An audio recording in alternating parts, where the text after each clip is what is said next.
O canal Mensageiros do Céu apresenta o audiolivro Além da Morte, de Divaldo Pereira Franco, ditado pelo espírito de Otília Gonçalves. Capítulo 11. O Dr. Cleofas. Na manhã seguinte, após a frugal refeição, a bondosa Zélia apareceu, acompanhada, irradiando a jovialidade que lhe era habitual. Este é o nosso Dr. Cleofas, falou, apresentando o simpático visitante, que cuidará de suavizar as impressões físicas que guardas no perispírito, desde o momento da desencarnação. Realmente, ainda não haviam cessado as sensações dolorosas que me seguiam continuamente. Embora os cuidados e a assistência moral de que me via objeto, sentia as contrações dolorosas que me visitavam com frequência, o cansaço e a dificuldade respiratória. Sustentavam-me a fé e a esperança que desbordavam em meu espírito, mediante o consolo aurido na oração, mas as dores permaneciam. O médico, trazendo aos lábios sorriso afável, fitou-me, compreensivo. Sentando-se ao meu lado, junto ao alvo-leito, o Dr. Cleofas, soube-o mais tarde, fora dedicado cardiologista. Desencarnado havia uma vintena de anos, na capital de São Paulo. Chegara à colônia, como portador de vários títulos de auxílio e humildade. Católico, praticante, a princípio, encontrara nos enfermos o abençoado campo de serviço e aprendizagem. Coração sensível, alma evoluída, não se limitava ao estreito círculo das formas. Cultor de privilegiada inteligência, defrontou-se com problemas fisiológicos inexplicáveis pelos métodos da experimentação científica, então vigentes, resolvendo-se à base do amor, em intermináveis testemunhos de abnegação. Pesquisador honesto e sedento de conhecimentos novos, ouviu notícias do espiritismo, através de jovem médium, de apreciável faculdade, buscando conhecê-lo, ávido como sempre esteve, de respostas às inquirições que o atormentavam. Com vasta clientela, reuniu, com a sucessão do tempo, apontamentos valiosos de observação e, fascinado pelos esclarecimentos fornecidos pelos espíritos, embrenhou-se pelas investigações metapsíquicas, vindo a conhecer a doutrina de Allan Kardec, manuseando o livro dos espíritos. Tão fascinado, ficou com a leitura desse magnífico compêndio de filosofia transcendental que, em breve, consorciou-se com o pensamento kardeciano. Estudando as faculdades positivas do sensitivo, penetrou no umbral do além-túmulo, em memoráveis sessões de estudo e pesquisa. Voz direta, transporte, levitação, impressões em chapas fotográficas, desdobramento, psicofonia, psicografia, xenoglucia e tantos outros fenômenos contribuíram para levá-lo às questões fundamentais da vida imperecível. Naquela época, reuniam-se homens de nomeada, conhecidos pelos valores morais e intelectuais, selecionados, exercendo rigoroso controle nas operações medianímicas, terminando por atestar a veracidade dos fenômenos experimentais sob a interferência de forças extrafísicas, publicando-se relatos dos trabalhos em opúsculos que marcaram tempo. Todavia, passada a movimentação ruidosa das primeiras emoções, poucos se dedicaram à continuação dos experimentos mediúnicos. Todavia, o raio de luz que rasgou a cortina das formalidades, abrindo o campo da vida nova ao Dr. Cleofas, fecundou a semente do evangelho que dormitava no ádito do seu coração, mergulhando as antenas psíquicas na fonte do conhecimento bibliográfico, fez das diretrizes da Boa Nova seguro roteiro para si mesmo, alargando as possibilidades de serviço. Desencarnou, com a idade de 58 anos, aproximadamente, carregando consigo valiosos recursos espirituais. De olhar bondoso, o esculápio amigo, com expressão paternal, convidou-me a cuidadoso exame, utilizando-se do estetoscópio, à semelhança dos médicos terrenos, começou a perscrutar, atento, deixando transparecer na face os sinais de preocupação e zelo. Após alguns minutos, diagnosticava, com um leve sorriso. A irmã Otília chegou à vida espiritual sob a agonia da angor pectoris. São ainda evidentes os sinais da dor constritiva nas artérias coronárias, dilaceradas pelas contrações anginoides. Devo confessar que até o momento de ouvir o médico referir-se à minha causa mortis, eu a desconhecia totalmente. Suspeitava ter desencarnado de moléstia do coração, sem que, contudo, pudesse saber qual a enfermidade. Aproveitando a pausa espontânea, esclareci, surpresa. Benfeitor amigo, desejava informar que às vésperas da minha desencarnação consultei jovem médico, ao lado do meu companheiro que se encontrava enfermo, sendo tranquilizada pela ótima disposição física. Após acurado exame, assegurou-me o doutor que eu era portadora de um coração de ferro.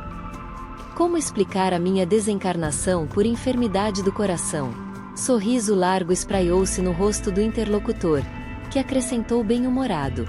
Todavia, está comprovada a fragilidade do seu coração. Embora a informação do seu clínico, a bomba cardíaca não resistiu ao embate e, cansada, deixou de lutar. Prosseguindo, considerou: não discutiremos aqui a informação do colega terreno, mas é inegável que o seu processo desencarnatório vinha sendo elaborado na máquina física. Apesar da violência final, há mais tempo do que você possa imaginar. Aparelho respiratório deveria estar apresentando sinais de cansaço e deficiência desde alguns meses antes, desde que o tônus vital que a animava, calculado cuidadosamente antes da reencarnação, se encontrava esgotado. Por motivos de fim de prova, como você deve recordar-se, através das noções de doutrina que possui, o organismo somático é mantido pela vitalidade perispiritual, que é agente, e que conduzem germe os pródromos dos acontecimentos futuros para o berço e o túmulo, essas duas entradas principais da vida. Anemia, cansaço, uso de bebidas alcoólicas, sífilis, produzem a angina, variando a nomenclatura em relação à etiologia. No seu caso, entretanto, tudo indica terem sido a anemia e o cansaço, junto a outros fatores que não vêm ao caso examinar, que causaram o infarte do miocárdio consequente à violenta crise anginosa. Mas como é fascinante, doutor, interrompi. É compreensível, replicou, sorridente. Nos centros de estudos das reencarnações e desencarnações não se conhece a improvisação. Se a paz do mundo começa sob o teto da família, os fatos do futuro estão condicionados ao passado do espírito como decorrência dele. Assim, os acontecimentos da vida planetária estão ligados a razões adredemente previstas e sabiamente movimentadas. Corpos belos e deformados são frutos de ensaios e comparações, escolhas e imposições, tendo-se em vista os imperativos do mérito, no ajustamento às leis de causa e efeito, enfermidades passageiras e males crônicos, doenças breves e demoradas, tuberculose, lepra, câncer, alienação mental, obedecem a programas estruturados nas bases das necessidades espirituais em cujas tarefas de renovação pela experiência provacional ou expiatória, em ajustamento ou resgate, o ser recupera o patrimônio da vida, antes mal aplicado pela orientação contraproducente do livre-arbítrio. Então, aduzi, o determinismo é um fato. Evidentemente. Retrucou-me. Não, porém, nas bases em que muitos o situam. Recordemos, inicialmente, que ninguém segue rumo à reencarnação para repetir experiências fracassadas, mas, sobretudo, para aprender e evoluir, valorizando a dádiva do tempo. O renascimento não é uma porta de cobrança por onde todos têm de passar compulsoriamente, arrastando penas e dívidas. Antes, é uma oportunidade dadivosa para reparação e conquista. Quantos desrespeitem a lei sofrer-lhe-ão a consequência. É justíssimo. Assim, o determinismo não é uma imposição, mas uma consequência dos atos que criam motivos de resgate. Além disso, não olvidemos o patrimônio de conquistas na esfera do serviço humanitário, onde muito se pode realizar em favor de si mesmo, anulando causas determinantes de sofrimentos futuros. Não esqueçamos, também, que o amor anula e apaga tudo, porque o amor é manifestação luminosa da divindade ao alcance do homem. Desejando dar maior ênfase ao assunto, prosseguiu: reconheçamos, ainda, que a alma em romagem pela terra dispõe de múltiplos recursos para proceder com equidade. Excetuam-se, naturalmente, aqueles que se encontram em rudes pelejas expiatórias, em as quais permanecem apagados os centros da inteligência para o necessário esquecimento libertador. O homem comum, de mediana capacidade, dispõe da razão, do livre-arbítrio, do exame de consciência, tendo ao seu alcance a prece, e a intuição ou percepção espiritual. Com o Evangelho de Jesus Cristo, nosso Senhor, o roteiro humano se ilumina, Salvador. No entanto, mergulhando na carne, a alma se apega por teimosia rebelde ao prazer, longe do sacrifício renovador, debatendo-se no arbítrio torturado, e escolhendo, invariavelmente, as sendas difíceis para a própria redenção. É natural que, caindo em inesperados abismos, sofra com a queda os danos pertinentes às arestas do despenhadeiro. É racional assentir. Quer dizer, então, que tudo é previsto antes do renascimento? Indaguei, curiosa. Não exatamente tudo, esclareceu, paciente. Digamos, antes, que é mais ou menos previsto. Desde que toda ação gera uma reação, é admissível que a previsão esteja na razão direta das ações praticadas no passado. Entretanto, através de novas ações, o panorama geral do reencarnado pode sofrer modificações apreciáveis. Recordemos aqui o ensino do Mestre Nazareno, que é muito expressivo: não cai uma folha da árvore que não seja pela vontade de Deus, ou até os cabelos das vossas cabeças estão contados, o que pode ser traduzido por um pré-conhecimento das coisas. Entretanto, lembremos, igualmente, que o sábio Senhor também afirmou: tudo quanto pedirdes ao Pai, orando, será concedido, o que indica ser a felicidade algo ao nosso alcance, dependendo somente de nos resolvermos a tal. Nas vicissitudes do caminho e dificuldades da luta, a prece da alma contrita chega aos ouvidos divinos, que retribuem a confiança com a temperança e o ânimo, a inspiração e o auxílio. Aceitar o determinismo absoluto, prosseguiu, atencioso, seria o mesmo que negar a bondade divina, aceitando o fatalismo negativista. Convenhamos, ainda que nenhuma alma é destinada ao mal, o mal é somente uma manifestação do bem ausente. Estava profundamente comovida.